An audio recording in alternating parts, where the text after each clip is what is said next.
이야, 첫 월급! 국민연금을 떼네? 노후는 이거면 되겠구나. 노후에는 국민연금이지. 이제 열심히 일했으니 연금 좀 받아볼까? 이게 뭐야? 왜 이렇게 작아? 내 노후 책임져! 안녕하세요. 어예진의 머니 이슈 머니 어예진입니다. 지난 1월부터 연금 개혁에 불만을 품은 프랑스 국민들이 거리에 나와 펼쳤던 대규모 시위 혹시 들어보셨나요? 내가 늙기 전에 연금이 고갈되면 어떡하나 걱정하는 젊은 세대와 왜 자꾸 정년을 늘리고 보험료율을 높여서 힘들게 하냐는 정년 세대의 고민이 커지고 있는데요. 오늘은 연금 이야기 그리고 세계 각국에서 추진하고 있는 연금 개혁에 대해 얘기해 보겠습니다.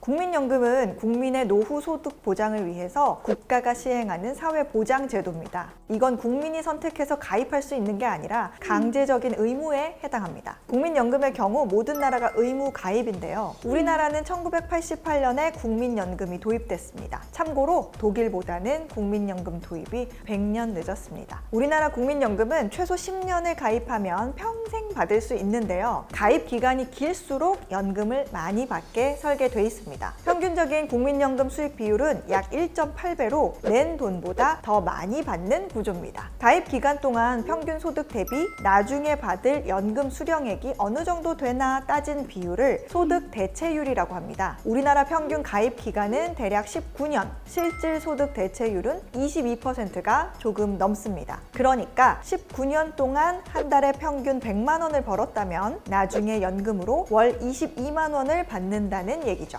국민연금 재정이 고갈되고 있다. 젊은 세대들은 받을 돈이 없다. 이런 이야기 들어보셨죠? 국민연금은 2041년 적자로 전환돼 2055년에는 기금이 소진되는 것으로 예측이 되고 있습니다. 다행히 사회보험이기 때문에 기금이 고갈돼도 연금 지급은 계속됩니다만 나라 재정은 계속 마이너스가 되겠죠. 그래서 우리나라는 더 내고 덜 받고 연금 받는 나이를 뒤로 미루는 세 가지 전략을 모두 적용하면서 연금 개혁을 하고 있는데 더 내는 정도나 덜 받는 정도가 그리 큰 폭은 아니어서 세계에서 제일 빠른 고령화 속도를 보이고 있는 우리나라의 연금 문제를 해결하지 못하고 있습니다. 우리나라는 과거 소득 대체율을 70%에서 2028년 40%까지 낮추기로 하면서 덜 받는 방법을 적용하기도 했고요. 연금 수급 시기도 현행 60세에서 2033년부터 65세가 되도록 정해둔 바 있습니다. 최근에는 더 걷는 방법으로 35년째 유지되고 있는 보험료율 9%를 15%대로 올려야 한다는 얘기도 나옵니다. 참고로 OECD 평균 국민연금 보험료율은 18.2%, 영국은 25.85%고요. 일본 18.3%, 독일 18.6%, 미국이 13%로 우리가 현저하게 낮고 평균과 대비해도 절반 수준입니다. 올 하반기쯤이면 정부가 생각하는 윤곽이 어느 정도 드러날 것으로 보입니다.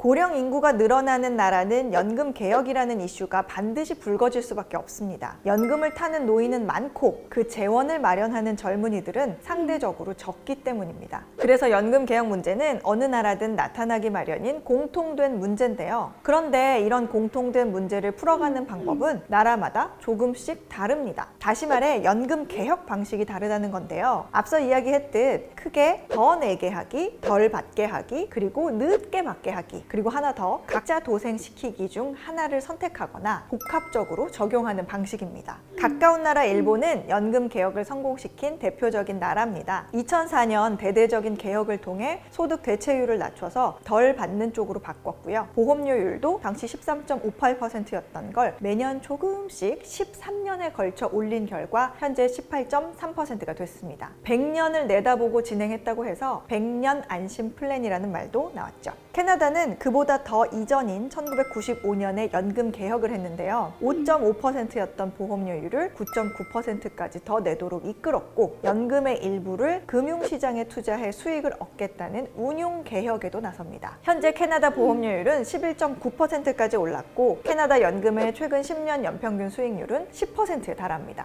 독일을 비롯한 유럽의 많은 나라들과 멕시코 등은 덜 받는 쪽으로 제도를 바꿨습니다. 많은 나라에서 대체로 덜 받는 쪽으로 제도를 바꾸고 있는데요. 더 내게 하는 건 설득이 어렵고 덜 주는 건 반발은 있어도 가능하기 때문입니다. 프랑스는 더 내지도 덜 받지도 않지만 연금을 받는 나이를 뒤로 조정했는데요. 바로 가장 최근에 있었던 국민들의 대규모 시위가 바로 이 개혁 때문입니다. 프랑스 얘기로 연금 개혁 과정의 구체적인 예를 들어볼까요? 지난 1월 마크롱 프랑스 대통령이 프랑스 근로자의 정년 기준을 기존 62세에서 매년 3개월씩 2030년까지 단계적으로 올려 최종적으로 64세로 연장하겠다는 내용을 발표했습니다. 그리고 지난 6월에 법안이 통과됐죠. 큰 골자는 연금 수령 나이를 64세로 미루고 연금 100% 수령을 위해서는 최소 43년은 일해야 한다는 게 프랑스 정부가 추진하는 개혁 내용입니다. 정년을 높여야 세금 인상 없이 연금 수령액 축소 없이 연금 제도를 유지할 수 있다는 게 마크롱 대통령의 주장인데요. 국민들 대다수가 반대를 함에도 강하게 밀어붙인 이유는 저출생과 고령화로 받아가는 사람만 있고 내는 사람은 없다는 거죠. 프랑스는 정부 지출에서 노후연금이 차지하는 지출 비중이 25%에 달합니다. 물론 월급에서 빠져나가는 연금 보험료율이 27%로 우리의 3배가 넘고 일하는 동안 받은 평균 소득의 60%를 노후에 보장받습니다. 모든 연금 개혁이 처음에는 반대에 부딪히지만 프랑스에서는 유독 심했습니다. 이들에게 은퇴는 다른 나라보다 좀 더 특별했기 때문이죠. 연금 보장을 받기 위해서는 2년을 더 일하라고? 우리에게 은퇴는 또 다른 삶의 전성기이자 혜택을 누리면서 살 수 있는 새로운 인생의 단계라는 걸 몰라? 어떻게 우리의 소중한 권리를 막무가내로 밀어붙이냐? 이런 겁니다. 결국 화가 난 노동단체들과 국민들, 마지막에는 10대, 20대까지 350만 명이 넘는 국민이 시위에 참여하면서 지난 6개월 동안 대중교통이 마비되고 행정, 교육, 항공에서 큰 불편을 겪습니다. 미국도 얘기해보죠. 미국은 40년 전 연금 지급 나이를 65세에서 67세로 올린 이래 개정된 바가 없습니다. 하지만 인구 고령화로 사회보장연금 기금 고갈 시점이 계속 당겨지면서 시장 경제를 중시하는 미국은 개인들이 각자 연금을 준비하도록 유도하는 쪽으로 연금 문제를 해결해 왔는데요. 최근에는 미국이니까 가능한 대안이 거론되고 있습니다. 하나는 부자 증세, 그리고 두 번째는 이민자 확대입니다. 특히 이민자 확대의 경우에는 연금 낼 젊은 근로자들은 없는데 노인들만 늘어나고 있으니 평균적으로 미국인보다 젊은 이민자들로 노동시장을 채워서 미국의 고령화를 늦추자. 다시 말하면 연금 재정 낼 새로운 젊은 국민들을 받아주자라는 얘기입니다. 최근에 나타나는 재밌는 현상은 몇몇 나라들에서 연금 개혁 역전 현상이 나타나고 있다는 건데요. 더 내고 덜 받는 방식으로 허리띠를 졸라매는 게 연금 개혁이라면 이건 허리띠를 더 풀어 헤쳐서 좀 더 받도록 제도를 바꾸는 겁니다. 연금을 너무 줄이니까 결국 반발을 불러온 것이고 전체 인구에서 노인층 인구 비중이 높아지면서 이들의 정치적 파워도 강해졌기 때문입니다. 원래 스페인은 나라 재정이 나빠지면 연금도 자동적으로 줄어들도록 하는 제도가 있었는데 2019년에 이 제도를 잠시 유예하도록 했고 우리나라도 기초연금의 지급액을 계속 늘려가고 있습니다. 캐나다도 연금을 받기 시작하는 나이를 67세로 올리기로 합의했다가 다시 번복했고 폴란드도 67세로 올리는 안에 합의했다가 남자는 65세, 여자는 60세로 연금 지급 개시 나이를 오히려 더 낮췄습니다.